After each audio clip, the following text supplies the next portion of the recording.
Good morning friends. Standard 12 अर्थशास्त्र unit 8 कृषि क्षेत्र। फ्रेंड्स આપણે હવે ટોપિક 8.5 मतलब last topic of the chapter આધુનિક ખેતી મોડર્ન એગ્રીકલ્ચર ઉપર આવ્યા છે। નવો ટોપિક અને છેલ્લો ટોપિક આધુનિક ખેતી।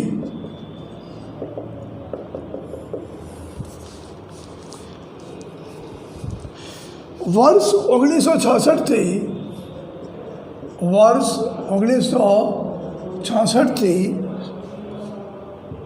ભારતમાં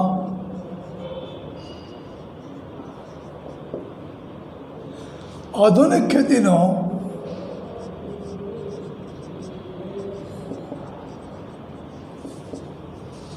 જન્મ થયો।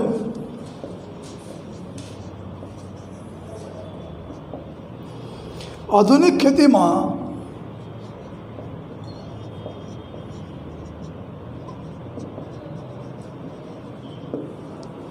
હાઇબ્રિડ બિયારણ,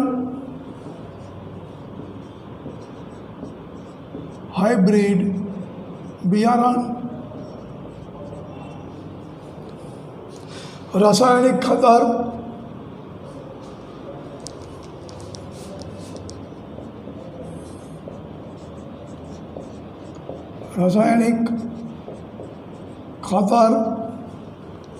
જંતુનાશક દવાઓ,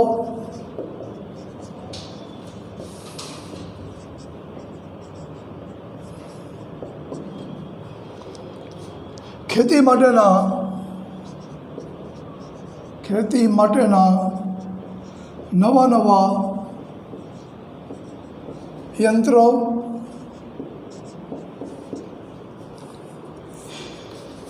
સિંચાઈની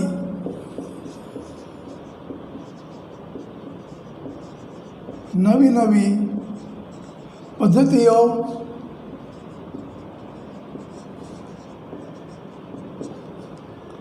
વગેરેનો ઉપયોગ થયો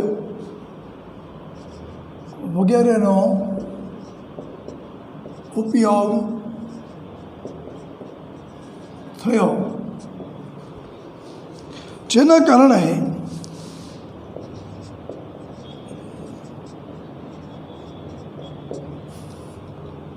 ખેત ઉત્પાદનમાં અભૂતપૂર્વ વધારો થયો।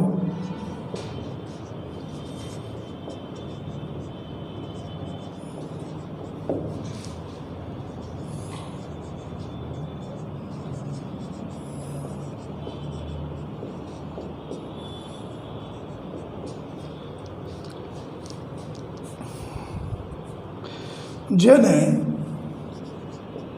હરિયાળી ક્રાંતિના નામથી ઓળખવામાં આવે છે।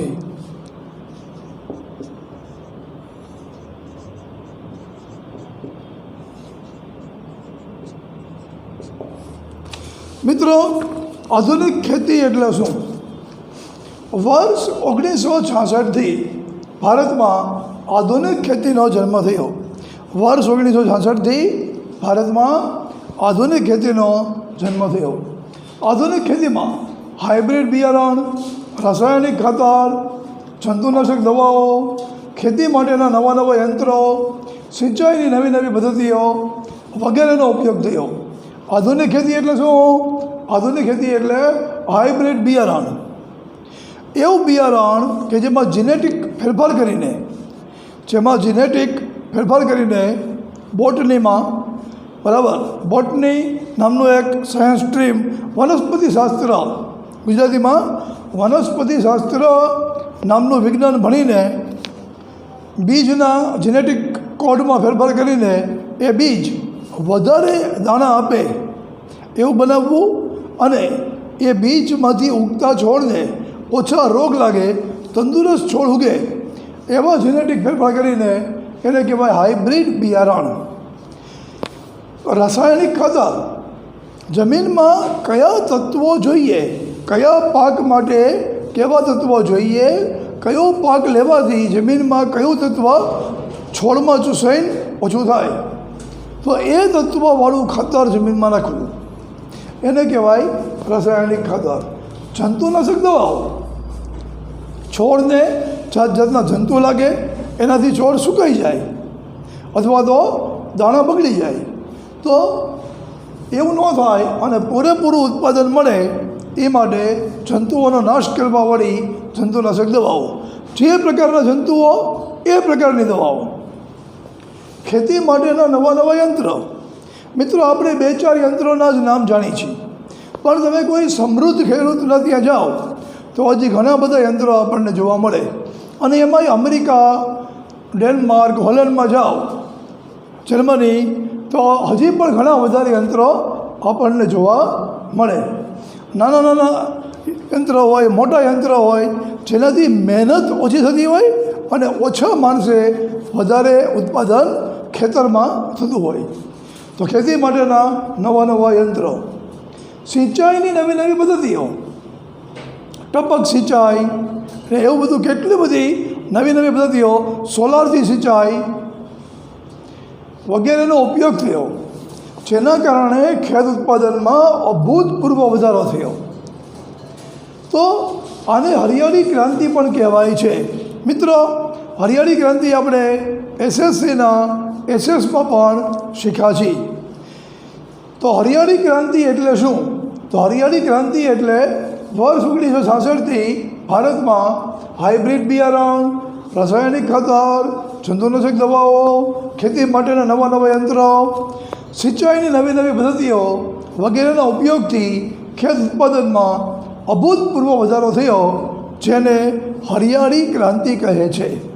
આધુનિક ખેતી અને હરિયાળી ક્રાંતિ બંનેનો અર્થ એક. બરાબર? તો મિત્રો, આ માત્ર ભારતમાં થયું એવું નહીં, દુનિયા આખીમાં 1966 પછી આબોહવાના ફેરફાર થયા, સાથે ઔદ્યોગિક ક્રાંતિને લીધે નવા નવા ટાઈપના કારખાના સ્થાપના.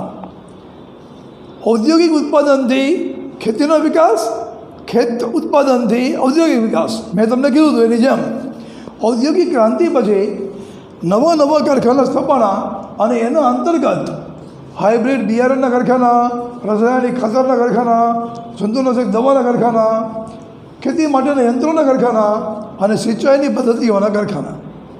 અને આ દરેકમાં રિસર્ચ એન્ડ ડેવલપમેન્ટ, નવા નવા સંશોધન, જેથી કરીને દરેક કંપનીને મેક્સિમમ નફો કમાવો છે, એટલે એ નવું કંઈક ગોતીને આવે. આવી રીતે વિકાસ થયો. તો આ વિકાસ માત્ર ભારતમાં નહીં, દુનિયાભરના બધા જ દેશોમાં 1966 પછી ખેત ઉત્પાદન ખૂબ વધ્યું. મિત્રો, એક થોમસ માલ્થુસ નામનો અર્થશાસ્ત્રી થઈ ગયો. થોમસ માલ્થુસ, એણે 100 વર્ષ પહેલાં આગાહી કરેલી કે ખેત ઉત્પાદન બહુ વધી શકે એમ નથી અને વસ્તી વધતી જાય છે. તો 2000ની સાલની આસપાસ વિશ્વની 1/3 વસ્તી, 1/3 પોપ્યુલેશન ઓફ ધ ગ્લોબ એ ભૂખથી મરી જશે. Will meet to death starving. પણ એવું કંઈ થયું નહીં, એવું કંઈ ન થયું, કારણ કે દુનિયાભરમાં જે ઔદ્યોગિક ઉત્પાદનના કારણે ખેતીનો વિકાસ થયો, એના કારણે એવું કંઈ શક્ય બન્યું નહીં. અને ખેતીનું ઉત્પાદન એટલું વધ્યું કે જેટલી વસ્તી વધી એ પૂરેપૂરાને ખેત ઉત્પાદન પૂરું પાડ્યું. તો આધુનિક ખેતી અને હરિયાળી ક્રાંતિ બંને એક જ, અને બંને દુનિયા આખીમાં થયેલા, માત્ર ભારતમાં થયેલા એવું નહીં. મિત્રો, આનો એક ફોટો પણ તમને મોકલી છે.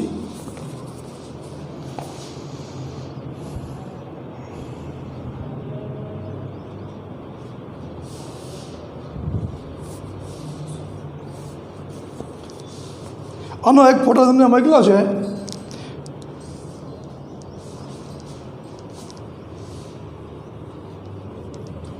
નેક્સ્ટ ટોપિક છે હરિયાળી ક્રાંતિ.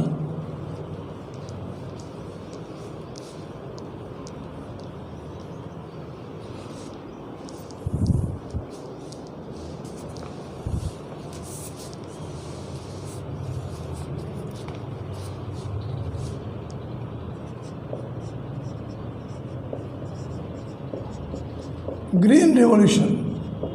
હરિયાળી ક્રાંતિ એટલે ગ્રીન રિવોલ્યુશન. વર્ષ 1960-61માં વર્ષ 1960-61માં ખેતી ક્ષેત્રની નવી ટેકનોલોજીનો ઉપયોગ ખેતી ક્ષેત્રની નવી ટેકનોલોજીનો ઉપયોગ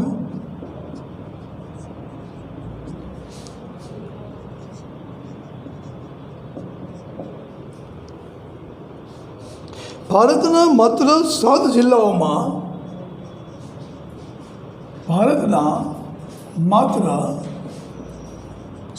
જિલ્લાઓમાં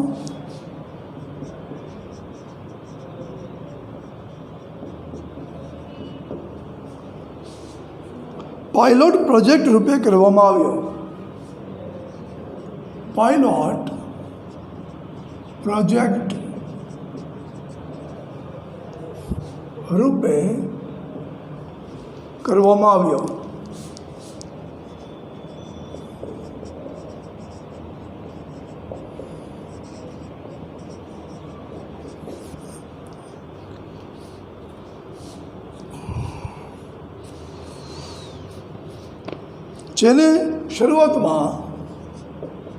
જેને મિત્રો આ 7 જિલ્લા કયા હતા એ આપણે ટેક્સ્ટ બુકમાં આપ્યું નથી, એ પણ જોઈ લઈ. આ 7 જિલ્લાઓમાં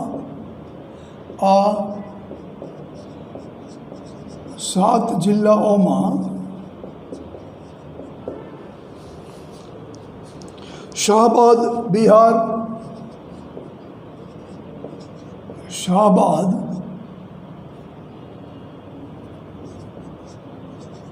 બિહાર, થંજાવુર,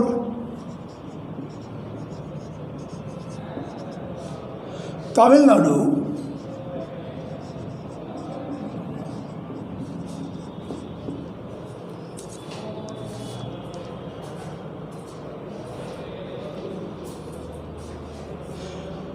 રાયપુર, છત્તીસગઢ,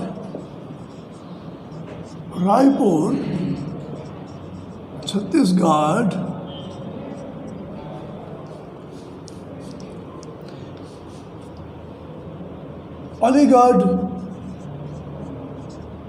યુપી, ગોદાવરી,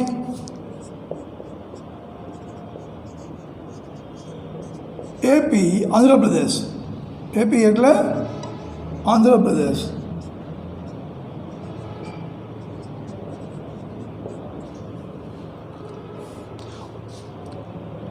લુધિયાણા, પંજાબ,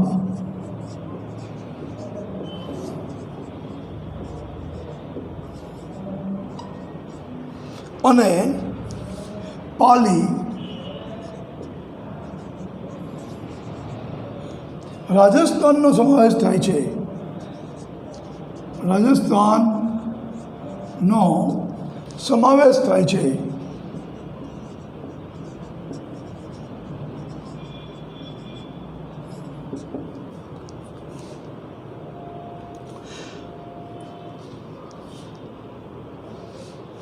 આ પાયલોટ પ્રોજેક્ટને શરૂઆતમાં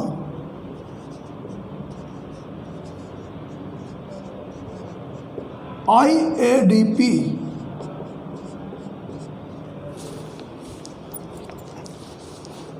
intensive agricultural district programme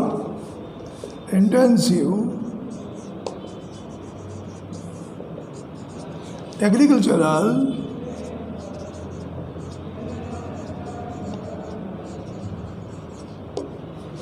district programme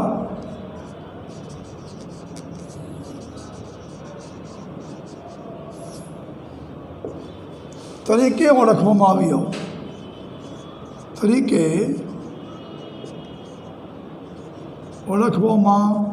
આવ્યો.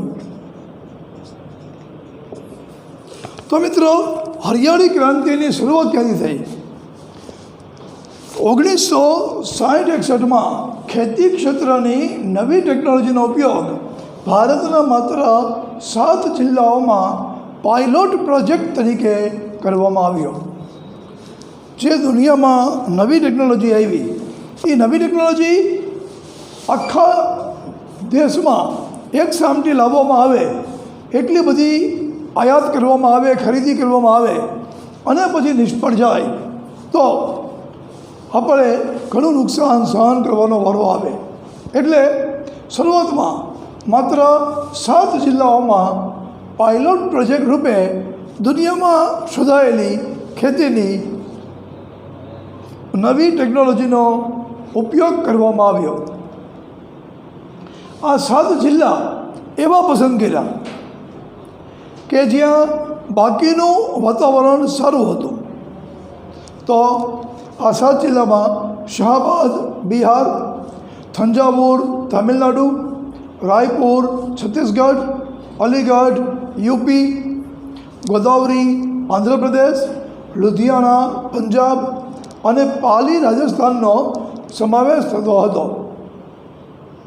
આ પાયલોટ પ્રોજેક્ટને શરૂઆતમાં IADP નામ આપવામાં આવ્યું.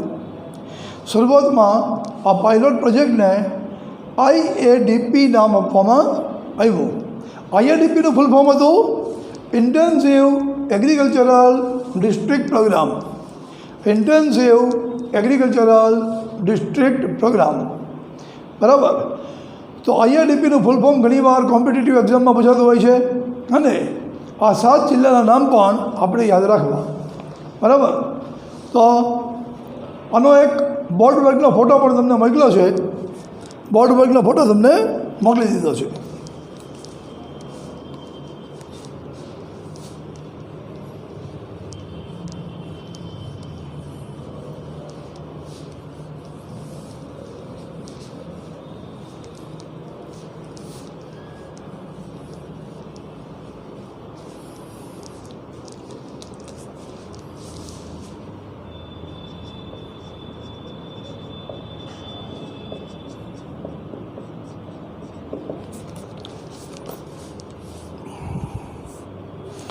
IADPની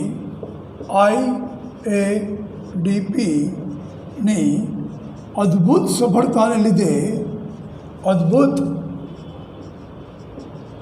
સફળતાને લીધે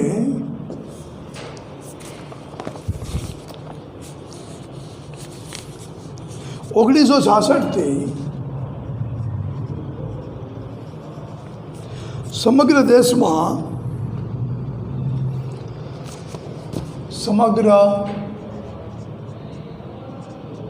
દેશમાં તે programme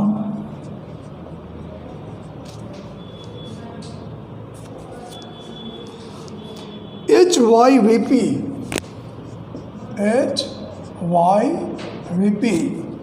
high yield varieties program. HYVPનું ફૂલ ફોર્મ હતું હાઈ યીલ્ડ વેરાયટીઝ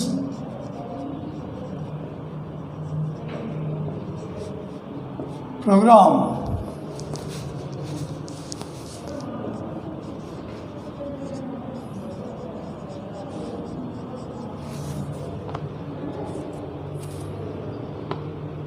તરીકે એટલે કે ઊંચી ઉત્પાદકતા આપતી જાતોનો પ્રોગ્રામ. ઊંચી ઉત્પાદકતા આપતી જાતોનો કાર્યક્રમ એ નામથી ઓળખાયો. તે નામથી ઓળખાયો. બાદમાં આધુનિક ખેતીથી વધેલા અભૂતપૂર્વ ખેત ઉત્પાદનને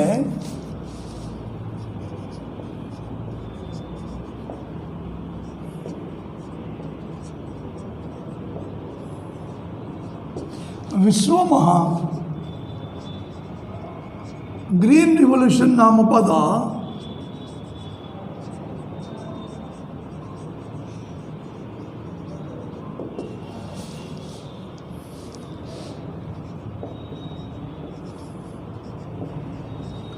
ભારતમાં પણ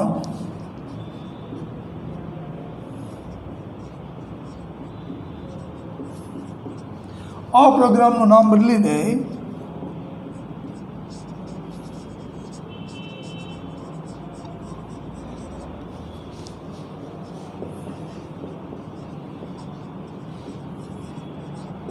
હરિયાળી ક્રાંતિ રાખવામાં આવ્યો.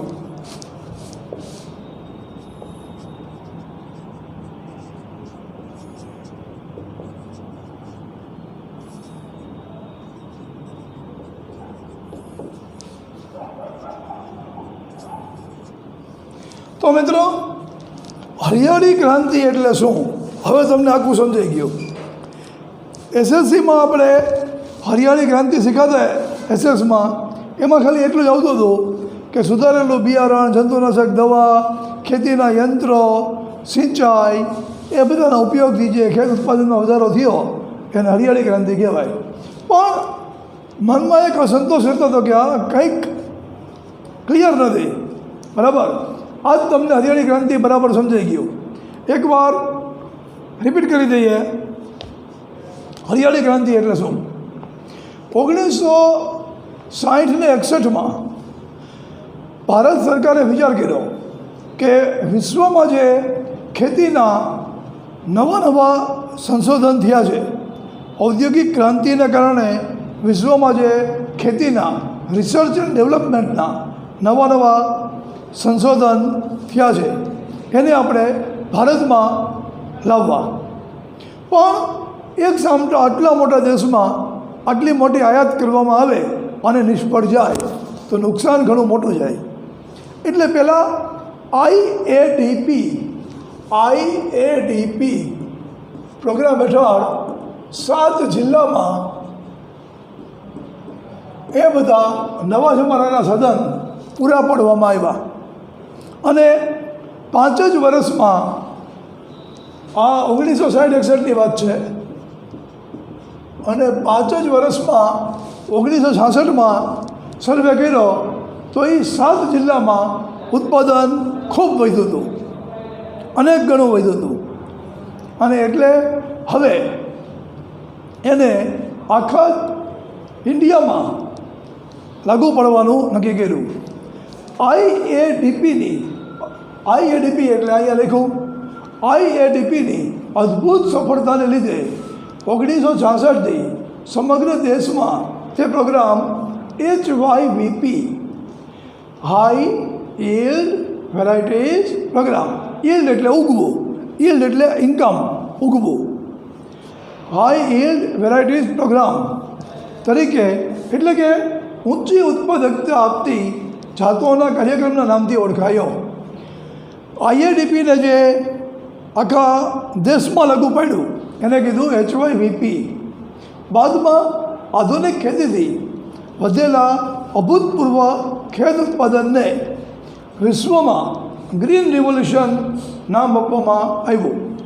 પછી આ જે ગ્રીન રિવોલ્યુશન છે, હરિયાળી ક્રાંતિ, માત્ર ભારતમાં નથી, વર્લ્ડ આખામાં ઉત્પાદન વધ્યું અને વર્લ્ડે એને ગ્રીન રિવોલ્યુશન નામ આપ્યું.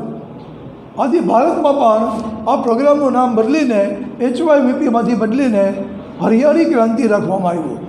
ભારતમાં આપણે એને ગ્રીનનું ગુજરાતી હરિયાળું, રિવોલ્યુશન ગુજરાતી ક્રાંતિ એટલે હિન્દી, તો હરિયાળી ક્રાંતિ એવું આપણે નામ રાખ્યું. બરાબર, તો હરિયાળી ક્રાંતિનો અર્થ આ રીતે છે. અને વર્લ્ડ આખામાં અનેક ગણું ખેત ઉત્પાદન વધવાથી થોમસ માલ્થુસ સદનસીબે ખોટો પડ્યો. બરાબર, અને બધાને પહોંચી વળાય એટલું અનાજ ઉગાડી શક્યા. હવે નેક્સ્ટ ટોપિક, આનો એક ફોટો પણ તમને મોકલ્યો છે. આનો એક ફોટો પણ તમને મોકલ્યો છે કે હરિયાળી ક્રાંતિ શરૂ કેવી રીતે થઈ. સૌથી પહેલાં 1960-61માં આઈઆરડીપી સફળ થતાં એચવાયવીપી વર્લ્ડ આખામાં ગ્રીન રિવોલ્યુશન નામ થતાં હરિયાળી ક્રાંતિ. આ રીતે હરિયાળી ક્રાંતિ ઇન્ડિયામાં શરૂ થયું. હવે નેક્સ્ટ ટોપિક, પાકની ફેરબદલી. પાકની ફેરબદલી.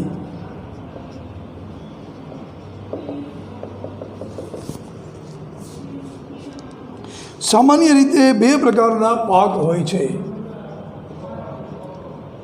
સામાન્ય રીતે બે પ્રકારના પાક હોય છે.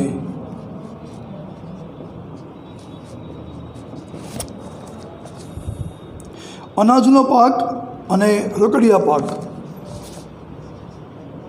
અનાજ અને રોકડિયા પાક.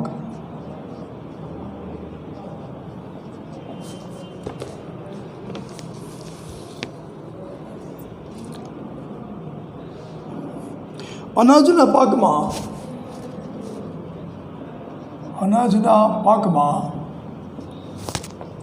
અનાજ અને કઠોળનો સમાવેશ થાય છે. અનાજ અને કઠોળનો સમાવેશ થાય છે.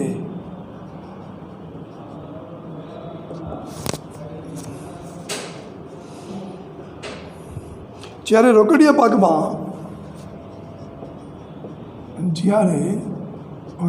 પાકમાં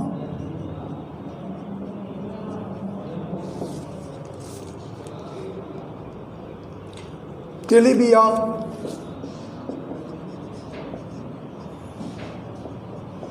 શેરડી, કપાસ, રબર અને શણનો સમાવેશ થાય છે. શણનો સમાવેશ થાય છે.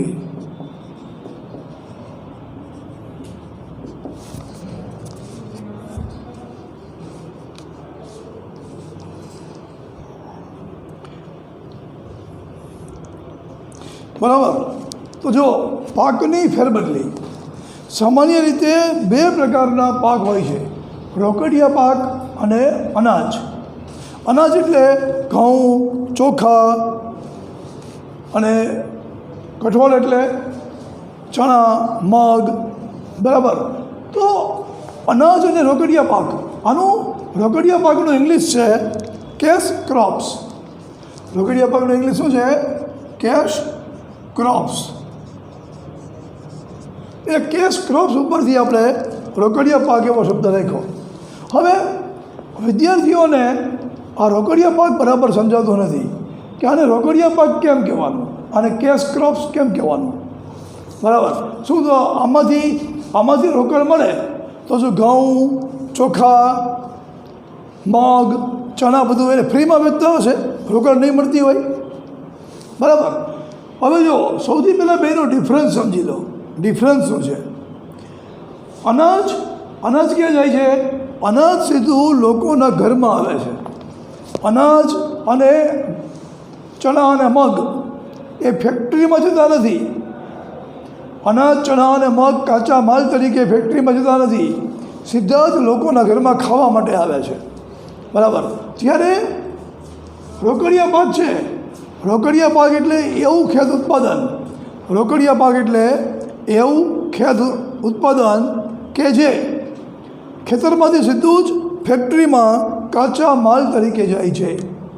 રોકડિયા પાક એટલે એવું ખેત ઉત્પાદન કે જે ફેક્ટરીમાંથી સીધો જ કાચા માલ તરીકે, ખેતરમાંથી સીધો જ કાચા માલ તરીકે ફેક્ટરીમાં જાય છે, એને કહેવાય રોકડિયા પાક. તો મિત્રો, આને કેશ ક્રોપ્સ એવું એક આકર્ષક નામ કેમ આપ્યું? રોકડિયા પાક એવું આકર્ષક નામ કેમ આપ્યું? તો અનાજનો ભાવ વધારે લેવો મુશ્કેલ છે. અનાજનો ભાવ વધારે લેવો ખેડૂત માટે મુશ્કેલ છે. કેમ? કે માણસો જેટલું ખરીદી શકે એ જ ભાવથી વેચવું પડે, ડિમાન્ડ સપ્લાય, માંગની મૂલ્ય સાપેક્ષતા, બરાબર. તો મહેતા માર્કેટના વેપારીને અનાજ તમે મોંઘું ન વેચી શકો, કારણ કે એ પોતાનો પ્રોફિટ રાખીને માણસોને વેચે. વધારે પડતું મોંઘું જો વેચે તો સરકાર તળિયાના ભાવે ખરીદી લે, બરાબર. લોકોને ખોરાકની તંગી ન થાય એટલે સરકાર તળિયાના ભાવે ખરીદી લે. તો આની અંદર પ્રોફિટની સંભાવના ઓછી થઈ ગઈ. પણ રોકડિયા પાક તો ફેક્ટરીમાં જવાના છે, બરાબર. રોકડિયા પાક તેલીબિયા, એમાંથી તેલ બને, શેરડી, ખાંડ બને, કપાસ, રબર, શણ ફેક્ટરીમાં જશે. અને ફેક્ટરીવાળા જેટલું મોંઘું ખરીદશે એટલું મોંઘું વેચશે. તો ફેક્ટરીવાળા ગમે તે ભાવ આપી શકે. તો આ બધામાં ખેડૂતો ગમે એટલું સારું કમાઈ શકે. પણ અમુક જગ્યાએ ભારત જેવા સામ્યવાદી માણસ ધરાવતા, મૂડીવાદી નહીં, મૂડીવાદી નહીં એવા ભારત જેવા દેશમાં થોડા ઘણા પ્રોબ્લેમ આમાં થયા છે. આ શેરડીમાં પ્રોબ્લેમ થયેલો પણ હજી પણ છે.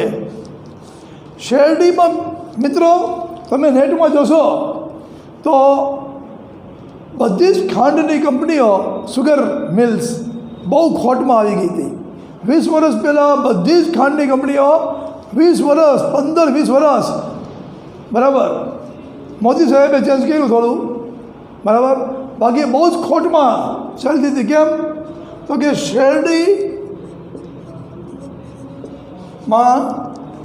શેરડીમાં ખેડૂતને તળિયાનો ભાવ,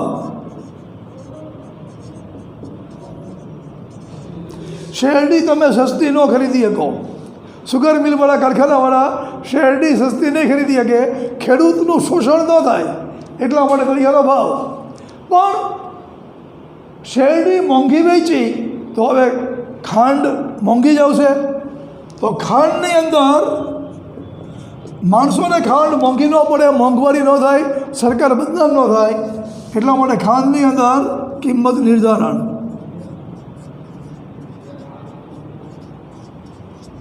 કિંમત ઉપર અંકુશ. આના કરતાં મોંઘું નહીં વેચવાનું ભાઈ. તો હા, શેરડીનો ભાવ વધારે આપો, ખાંડનો ભાવ ઓછો દો. આવું મિત્ર 20 વર્ષ ચાલ્યું. તો એટલે રોકડિયા પાકમાં શેરડી આવે પણ એને રોકડિયા પાકનો પૂરો લાભ ન મળ્યો. પણ તેલીબિયા, કપાસ, રબર અને શણમાં 100% આપણે કહી શકીએ કે રોકડિયા પાકે ખેડૂતોને જે ભાવે વેચવું હોય એ ભાવે વેચવાની તક આપી. મિત્રો આનો એક ફોટો પણ તમને મોકલ્યો છે. ચલો હવે આપણે સમય પૂરો થયો છે એટલે